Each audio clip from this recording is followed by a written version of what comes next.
School জীবনে কেউ পড়ে প্রেমে আবার কেউ পড়ে বিপদে। তেমনি এই ছেলেটা সে ক্লাসে বসে এমন কিছু অভদ্রতা করে বসে যা দেখে পুরো ক্লাসরুম থমকে গিয়েছিল। তবু একদিন সেই অভদ্র ছেলেটাই ভালোবাসার জন্য নিজের সবকিছু পাল্টে ফেলেছিল। কিন্তু শেষমেশ তার ভালোবাসা কি জিততে পেরেছিল নাকি হার মেনেছিল সময়ের কাছে? মুভির শুরুতে আমরা দেখতে পাই এই মুভি প্রধান চরিত্র কোচিং টেংটেং, যে কিনা একটা বিয়েতে যাওয়ার জন্য তৈরি হচ্ছে। আর ঠিক তখনই তার বন্ধুরা এসে তাকে বলে, কিরে তুই কি বিয়েতে যাবি না? এখনো রেডি হতে পারিসনি? তুই কি চাস তোর জন্য নববধূ অপেক্ষা করুক? কোচিং টিং কোনো কিছু না বলে সে একটা হাসি দেয়। এরপরে মুভির সিন নিয়ে যাওয়া হয় ১৯৯৪ সালে, যখন কোচিং টিং এর বয়স ছিল মাত্র ১৬ বছর। আর সে তখন সাংহুয়া শহরের জিংসিং হাই স্কুলে পড়তো। হাই স্কুলে পড়ার সময় তার কিছু ঘনিষ্ঠ বন্ধু ছিল। তাদের ছিল এক একজনের এক এক রকম ক্যারেক্টার। তো এই যাকে দেখতে পাচ্ছেন সে হলো সোবোছং। এর বিশেষ বৈশিষ্ট্য হলো তার টাওয়ার সব সময় দাঁড়িয়ে থাকতো। এই দাঁড়িয়ে থাকার কারণে তার ফ্রেন্ড সার্কেলের ভিতরে তাকে ধনার নামে ডাকা হতো। এরপরে পরিচয় করিয়ে দেওয়া হয় এহোর সাথে, যে কিনা একজন ভোজন রসিক মানুষ। সে সারাক্ষণ খাবার নিয়ে ব্যস্ত থাকতো। যেখানে খাবার আছে আর সেখানে এহ থাকবে না, সে হতে পারে না। এরপরে পরিচয় করিয়ে দেওয়া হয় শাওইর সাথে। জুনিয়র হাই স্কুল থেকে কোচিং টিং এর বেস্ট ফ্রেন্ড ছিল এই শাওই, যে কিনা একজন ফুটবলার। তার স্বপ্ন ফুটবল নিয়ে অনেক দূর পর্যন্ত যাওয়া, কিন্তু সে ছিল একটু দুষ্ট টাইপের। তার দুষ্টমি আর ফাজলামির কারণে তাকে ডাকা হতো বোকাচোদা শাওই। আর এই হলো লাইং হং, যে কিনা মেয়েদের দেখলেই ঠিক ওই জায়গাটিতেই চুলকায়, তাই তার ডাক নাম ছিল চুলকানি। এই চার বন্ধুর কার কোন ফিচার আমি তোমাদেরকে সংক্ষেপে মনে করিয়ে দিচ্ছি। সোবসং, যার টাওয়ার সবসময় দাঁড়িয়ে থাকে। এহো, যে কিনা সবসময় খাবার নিয়ে ব্যস্ত থাকে। আর শাওই, যে কিনা একজন ফুটবল প্রেমী। লাইং হং, যে কিনা সারাক্ষণ ঠিক ওই জায়গাটিতে চুলকায়, যার কারণে তার ডাক নাম রাখা হয়েছে চুলকানি। তো এই চার বন্ধুর কার কোন ফিচার তা তোমরা মনে রাখলে মুভিটি বুঝতে আরো সুবিধা হবে। তো এরপরে আমরা দেখতে পাই স্কুলে ক্লাস শুরু হওয়ার আগে জাতীয় সঙ্গীত এবং পতাকা উত্তোলন করা হচ্ছে। অপরদিকে দেখা যায় জাতীয় পতাকা উত্তোলনের সাথে সাথে সোবসং এর নিজস্ব পতাকাও আস্তে আস্তে উপরের দিকে উঠছে। এরপর সিন নিয়ে যাওয়া হয় ক্লাসরুমে, যেখানে অঙ্কের টিচার ব্ল্যাকবোর্ডে অঙ্ক করাচ্ছে। সেই অঙ্ক সকলে করলেও এই চার বন্ধু তারা তার ধারে কাছ থেকেও যায় না। তারা করে নিজস্ব অঙ্ক। যে অঙ্কের উত্তর বের করতে কারো সময় লাগে ৫ মিনিট, আবার কারো সময় লাগে ৮ মিনিট। তো এখানে দেখা যায় একজনে ঘড়ি ধরে টাইম ধরছে, আর অপরদিকে বাকি চার বন্ধু ক্লাসে বসে গিটার বাজানো শুরু করে। শুরুর দিকে সবকিছু ঠিকঠাক থাকলেও প্রায় শেষের দিকে শাওই সে সোবসং এর দানা লক্ষ্য করে রাবার ছুড়ে মারে, যার ফলে যা হয় তা তোমরা নিজেরাই দেখে নাও। সোবসং এমন একটা শব্দ করার কারণে পুরো ক্লাসরুম তার দিকে তাকায়। ম্যাডাম তাকে দাঁড়াতে বলে আর পরের অংশ থেকে পড়তে বলে। সে অন্য জগতে থাকার কারণে এই জগতে ম্যাডাম কোথা থেকে পড়াচ্ছে সে তা জানত না, তাই সে বারবার পৃষ্ঠা উল্টাতে থাকে। তার এই অবস্থা দেখে কোচিং টিং সে হেসে ফেলে। ম্যাডাম তাকে হাসতে দেখলে তাকে পড়তে বলে। সে বসে বসে পড়তে শুরু করে। ম্যাডাম তাকে দাঁড়িয়ে পড়তে বলে, কিন্তু সে জানায় তার দ্বারা দাঁড়িয়ে পড়া সম্ভব না। এই কথা শুনে ম্যাডাম তার উপর একটু রেগে যায় আর এক পর্যায়ে তাকে দাঁড়িয়ে পড়তে বাধ্য করে। তো সে যখন দাঁড়ায় তখন দেখা যায় সর্বনাশ, তার প্যান্টের অর্ধেকটা খোলা। সকলে বুঝতে বাকি থাকে না এরা এতক্ষণ কি করতেছিল। স্কুলের হেডমাস্টার এসে তার কাছে জিজ্ঞেস করে, বাবা তোমরা এতক্ষণ গিটার বাজাচ্ছিলে? আমার এই শিক্ষকতার জীবনে আমি অনেক ছাত্র দেখেছি যারা ছিল প্রতারক, জবরাটে, নেশাখোর, এমনকি ক্লাসের শিক্ষককে মারতে পর্যন্ত দেখেছি, কিন্তু তোদের মতো লুচ্চা কাউকে দেখিনি। হেডমাস্টার তাদেরকে ওয়ার্নিং দেয়, এরপরে যদি তারা এমনটা আবারও করে তাহলে তাদের বাবা মাকে ডাকতে সে বাধ্য হবে। হেডমাস্টার মশাই তিনি খুব ভালোভাবেই জানতো যে ক্লাসে বসে এরা আবারও এসব করবে, তাই সে ওদের ক্লাসে সব থেকে ভালো ছাত্রী, যার নাম সানচাই, তাকে ডাকে আর বলে এখন থেকে কোচিং টিম তোমার সামনেই বসবে আর তুমি তাকে স্কুলে পড়া ঠিকভাবে বুঝিয়ে দিবে। আর সোবসংকে বলে তুই হসিমিং এর সামনে বসবি। এই হসিমিং হলো সানচাই এর বান্ধবী। আর বাকিদেরকেও বলে তোদের জন্য একই নিয়ম। এরপরে তারা ক্লাসরুমে যায় আর হেডমাস্টার মশাইয়ে যেভাবে তাদেরকে বসতে বলে তারা ঠিক সেভাবেই বসে। হেডমাস্টার মশাই এমন সিদ্ধান্তে কারো কোনো আপত্তি না থাকলেও কোচিং টিং এর ভীষণ আপত্তি ছিল। সে বলে আমার কতটা দুর্ভাগ্য যে এইরকম একটা বালের সিটে আমার বসতে পারছে। সানচাই এই কথা শোনার পরে সে বলে দুর্ভাগ্য তোর নয় বরং আমার, যে তোর মতন একজন আমার সামনে বসছে যে কিনা ক্লাসে বসে ওইসব করে। কোচিং টিম বলে ওইসবটা আবার কি, বল হাতের কাজ, পুরুষ মানুষের পরিশ্রম তোরা কি বুঝবি। আচ্ছা আমার একটা ক্ষীণ সন্দেহ, তোরা কি ওসব এখনো করিস না? সানচাই বলে, আমি এসব কখনো করি না আর কখনো করবও না। কোচিং টিং বলে, ভুলেও করিস না। তোর হাতে বড় বড় নখ, ওই নখ নিয়ে করতে গেলে রিস্ক আছে, যে কোনো সময় ইনফেকশন হতে পারে। সানচাই রেগে গিয়ে বলে, তুই একটা ফালতু ছেলে, কোনোদিন ভালো হতে পারবি না। ওই দিনের মতো ক্লাস ওখানে শেষ হয়ে যায়। বাসায় এসে কোচিং টিং গোসল করতে যায়, আর গোসলখানা থেকে সে পুরো লগ্ন অবস্থায় বের হয়। এখানে বলে রাখা ভালো, গরমের দিনে কোচিং টিং এবং তার বাবা তারা দুজনেই বাসায় লগ্ন অবস্থায় থাকতে স্বাচ্ছন্দ্য বোধ করে। তো কোচিং টিং যখন গোসলখানা থেকে লগ্ন অবস্থায় বের হয়, তার মা এই অবস্থায় তাকে দেখে তাকে বলে, বাবা তুই এখন তো বড় হয়েছিস, অন্তত একটা প্যান্ট পর। সে বলে, বাবা তো বাসায় লগ্ন অবস্থায় থাকে, সে কি বড় হয়নি? কই, তুমি তো তাকে কিছু বলো না। পরের দিন কোচিং টিং ক্লাসে যায় আর আগের দিনের মতোই বসে। কিছুক্ষণ পর সানচাই তাকে ডেকে জানায় যে সে ইংরেজি বই আনেনি। সানচাই সে ভয়ে প্রায় ফ্যাকাশে হয়ে যায়। এর কারণ, এই স্কুলে সব থেকে রাগী এবং বদমেজাজি টিচার হলো ইংলিশ টিচার। আর বেছে বেছে সে তার ক্লাসেই বই আনেনি। সে বারবার নিজের বই খাতার ভিতরেই ইংরেজি বই খুঁজতে থাকে। আর এর ভিতরেই ম্যাডাম সে ক্লাসে এসে বলে, তোমরা যারা ভুলে ইংরেজি বই আনোনি তারা দাঁড়াও। তো সানচাই দাঁড়াতে যাবে, এমন সময় কোচিং টিং তার নিজের বই তাকে দিয়ে দেয় আর সে দাঁড়িয়ে যায়। ম্যাডাম তাকে ক্লাস থেকে বের করে দেয় আর বলে যাওয়ার সময় মাথায় করে যেন সে চেয়ার নিয়ে যায়, আর তাকে বলা হয় বাইরে গিয়ে চেয়ার মাথায় নিয়ে 10 বার লাফ দিতে। সে বাধ্য ছেলের মতো ম্যাডামের আদেশ পালন করে। অপরদিকে দেখা যায় সানচাই সে খুব মন দিয়ে বই পড়তেছিল।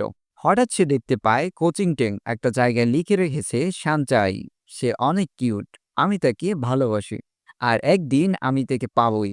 এই লেখা দেখে সানচাই সে হেসে ফেলে। পরের দিন সে গতকালের জন্য তাকে ধন্যবাদ দেয়। কোচিং টেং সে একটু অবহেলা সুরে বলে, কোনো ব্যাপার না। সানচাই তাকে জিজ্ঞেস করে, আচ্ছা তুই পড়ালেখা করিস না কেন? কোচিং টিং বলে, কারণ আমি চাই না তাই। আমি যদি সত্যি সত্যি চেষ্টা করি তাহলে এতটাই ভালো করব যে আমি নিজেই ভয় পেয়ে যাব। তাই আমি পড়াশুনো করি না। আর আমি যদি লেখাপড়া শুরু করি তাহলে সবার আগে তোকে হারিয়ে দেব।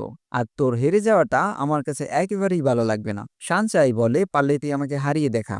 ওই দিনের মতো ক্লাস ওখানেই শেষ হয়ে যায়। ওই দিন ক্লাস শেষে সানচাই তাকে একটা কুইজ দেয় আর বলে পরের দিন যেন সে ওই কুইজটা কমপ্লিট করে আনে। আর কুইজ দেওয়ার সাথে সাথে তাকে একটা ম্যাথের বইও দেয় আর বলে যেগুলোতে হলুদ দাগ দেওয়া আছে সেইগুলো সে যেন কমপক্ষে 3 বার করে, তাহলে অন্তত পরের পরীক্ষায় 50% তুলতে পারবে। সে বলে, মাত্র 50? এতে আমার পোষাবে না, তোরটা তুই কর। এরপরে আমরা দেখতে পাই কোচিং টিং সে লেখাপড়া শুরু করেছে আর সে পড়তেও বসেছে, কিন্তু সে কিছুক্ষণ পড়ার পরই বলে, এইবারে লেখাপড়া তো অনেক বিরক্তিকর, বুঝতে পারছি না জটিল অঙ্কগুলো করে জীবনে কি করতে পারবো। তাকে পড়তে দেখে তার মা তার জন্য খাবার এবং এক বক্স টিস্যু নিয়ে আসে। তাকে জিজ্ঞেস করে, বাবা হঠাৎ এত পড়াশোনা করছিস যে, কোনো মেয়ের পাল্লায় পড়ছিস না? কোচিং টিং বলে, আমার যখন ইচ্ছা আমি শুধু তখনই পড়ি। তার মা তাকে বলে, পড়াশোনা করতে চাস ভালো কথা, বেশি বেশি পরিশ্রম কর, মন যখন চায় তখন পড়বি আর বাকি সময় পড়বি না, এটা কেমন কথা? কোচিং টিং বলে, আচ্ছা আমি ভেবে দেখবো। পরের দিন সে নিয়ম মতো ক্লাসে যায়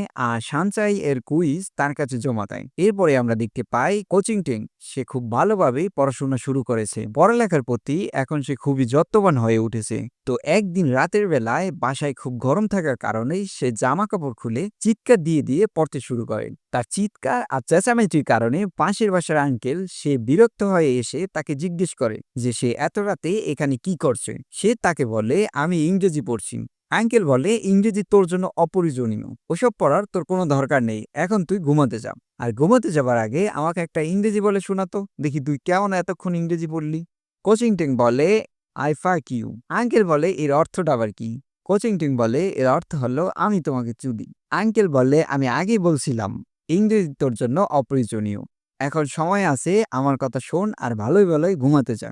পরের দিন তাদের ক্লাস টিউটোরিয়ালের রেজাল্ট দেয়। সেখানে দেখা যায় কোচিং টিং 100-র ভিতরে 75% মার্ক পেয়েছে, যা শুনে পুরো ক্লাস হতবাক হয়ে যায়। আর এত ভালো রেজাল্ট দেখে সানচাই বেশ খুশি হয়।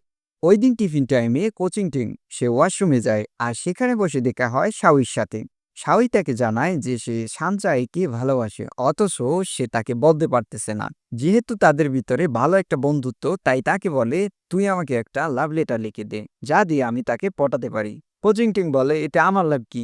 সে তাকে বলে, আমি যদি তোর দেয়া লাভ লেটার দিয়ে সানচাইকে পটাতে পারি তাহলে তোকে 1 মাস ফ্রিতে আমি ড্রিঙ্কস খাওয়াবো। সেই ড্রিঙ্কসের লোভে শাওয়ের জন্য লাভ লেটার লিখতে রাজি হয়ে যায়। সে লাভ লেটার লিখে রাত্রে বেলায় সানচাইকে দেয় আর বলে এটা তোর জন্য শাওই পাঠিয়েছে।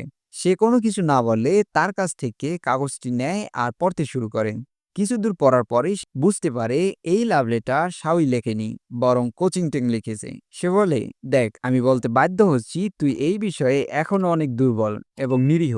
এই কথায় কোচিং টেং একটু ক্ষেপে যায় আর বলে, আমি নিরীহ সেই কারণে তুই আমার প্রতি দয়া ধরিস, তাই না?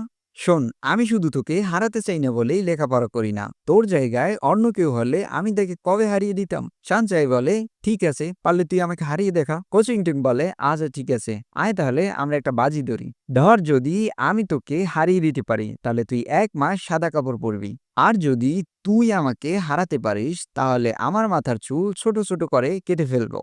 এরপরে আমরা দেখতে পাই তারা দুজনে খুব মন দিয়ে সারাক্ষণ পড়াশোনা করছে। অতঃপর তাদের পরীক্ষার রেজাল্ট বের হয় আর সেখানে দেখা যায় সানচাই জিতে যায় আর কোচিং টিং সে হেরে যায়। কোচিং টিং সে কথা রাখে, সেই রাতেই তার মাথার চুল ছোট ছোট করে কেটে ফেলে আর এসে বলে, আমি তোর কাছে আর কোনো ঋণী নই। এই অবস্থায় তাকে দেখে সানচাই অনেকক্ষণ হাসে। পরের দিন তাদের ক্লাসে একটা ঝামেলা হয়, তাদের তহবিল থেকে টাকা চুরি গেছে। তাই ওই স্কুলে তহবিলের দায়িত্বে যে ছিল সে সন্দেহ করে যে তাদের ক্লাসের ভিতর থেকেই যে কেউ ওই টাকাটা চুরি করেছে।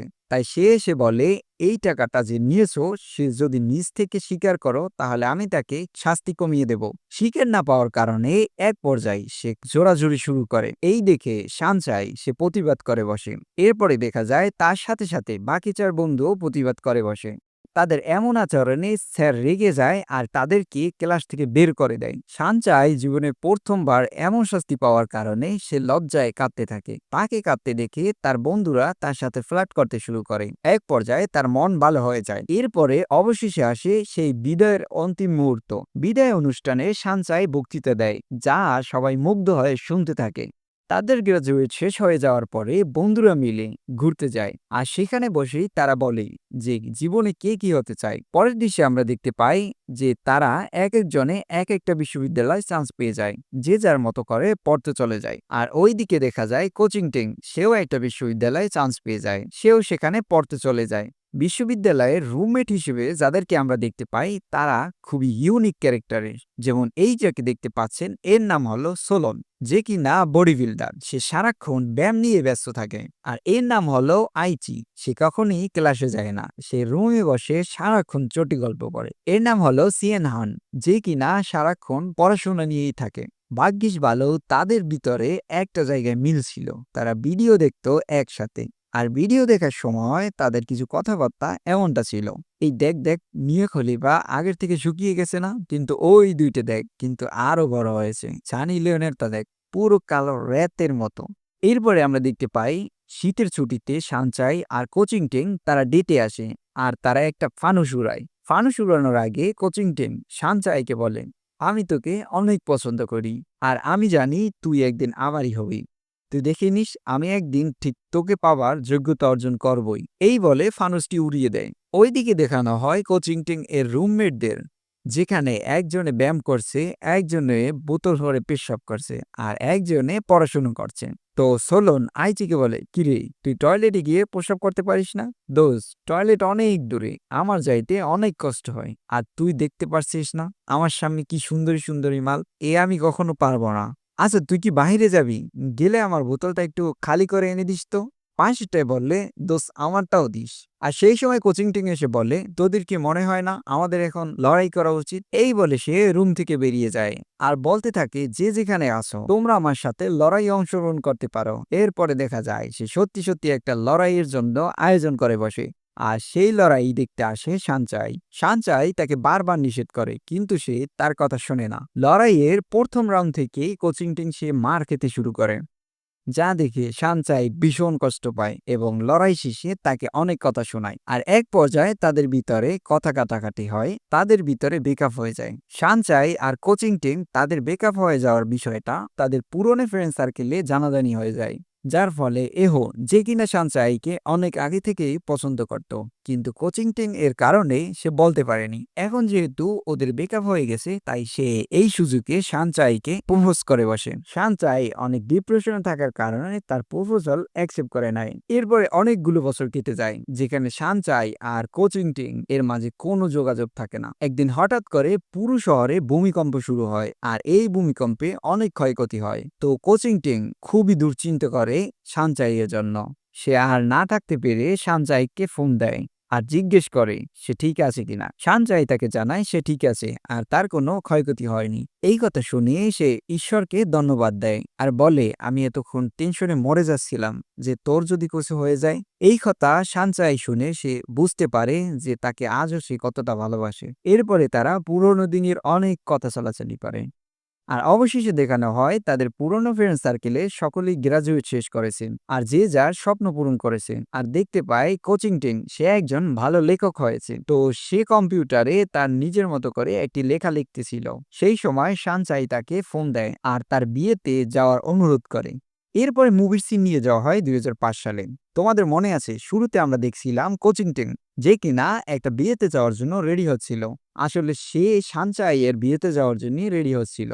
এরপরে আমরা দেখতে পাই কোচিং টিং এর স্কুল জীবনের সকল বন্ধুরা তারা সকলে মিলে এই বিয়েতে এসেছে এবং প্রচুর মজা করতেছে। তো হঠাৎ করে রুমের লাইটগুলো নিভে যায় আর কিছুক্ষণের ভিতরেই প্রবেশ করে বর আর কনে। তাদের সাথে সবাই গ্রুপ ফটো তোলে।